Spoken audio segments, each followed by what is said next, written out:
This is my first responder mobile application, and I'm going to discuss some of its main features. Firstly, there is the register feature. This allows the user to enter credentials and then submit them to the database. Once submitted, the user can return to the login screen and use these credentials to log into the system. Upon logging in, the user is presented with this home screen. On this home screen, there's a couple of ways to navigate around the system. Firstly, there's the 4 icons displayed in the middle of the screen. Each of these icons link to one of the main features of the application. The second option is to click the burger menu located in the top left of the screen that opens the sliding navigation bar. Firstly, we will look at the quiz.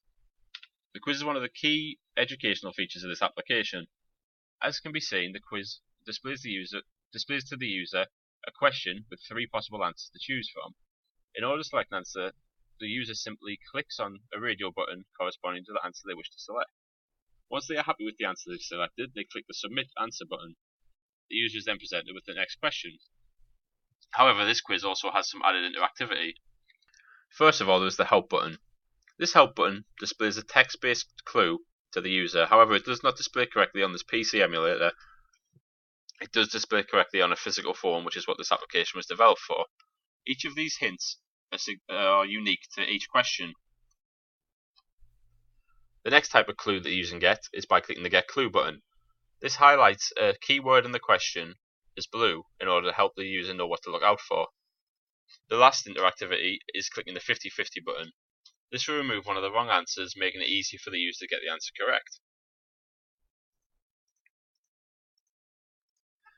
Upon completing the quiz, the user is presented with this statement that tells them how many questions they got right out of how many questions they answered. The next feature that we will look at is the Contact feature. This was developed so that users could contact their high-tech crime unit with any queries or questions that they have on seizing digital evidence. The user simply fills in all of the fields below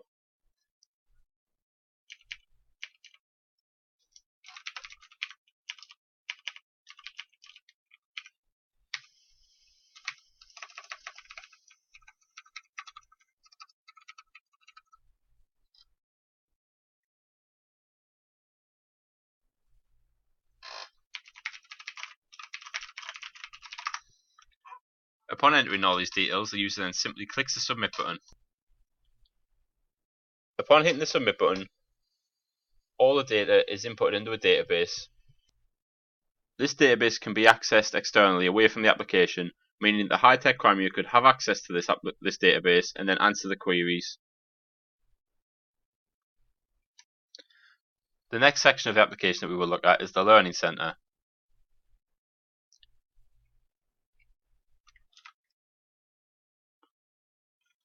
The Learning Center is meant to be an educational area where the user can learn about seizing evidence. As can be seen, there are 4 topics to choose from, but this could easily be expanded on. Let's look at the chain of custody. As can be seen, this offers some text explaining what chain of custody is to the user, allowing them to learn. It also offers the option to play a YouTube video.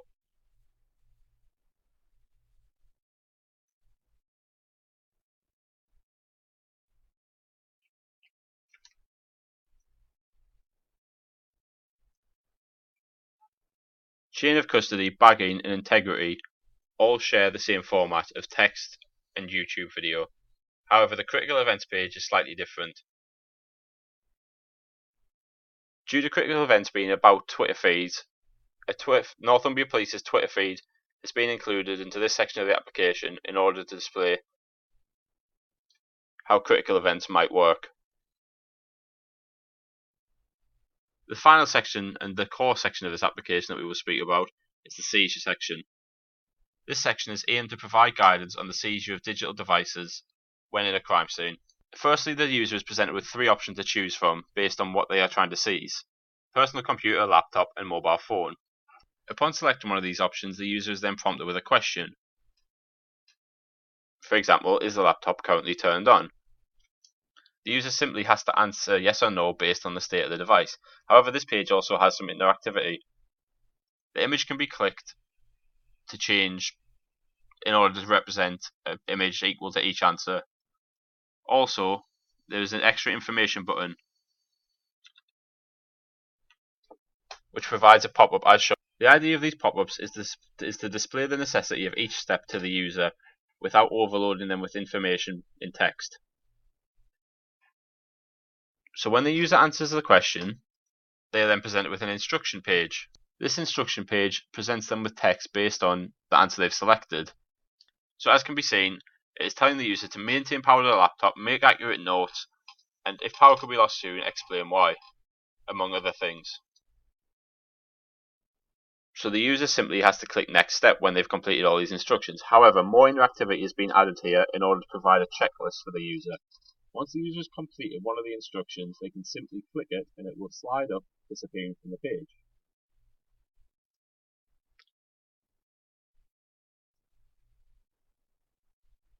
Upon completing all instructions, all the text is gone. The user then simply has to click next step. They are then presented with another question. However, these questions are not always the same, as they are based on what you have answered previously. So if the user had said that if the laptop was turned off, there would be no reason to ask if there was any value on the screen.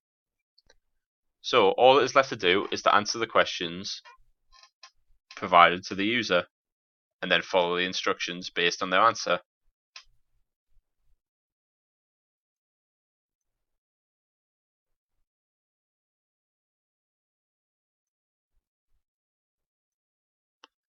Upon finishing the seizure, the user is presented with a screen like this based on the device they've chosen. This is just to tell the user that they've completed the seizure, and by following the instructions they have correctly seized said device whilst maintaining all evidential value. They may then return to the home page. Other than laptops, there is support for two other types of devices: personal computers and mobile phones. These pages are laid out the same as the laptop pages, however, they will ask different questions.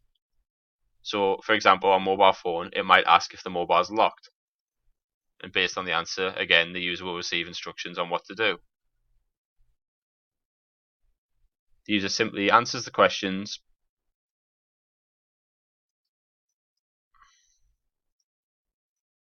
and are again presented with a page displaying that they've completed the seizure. That is all for this application.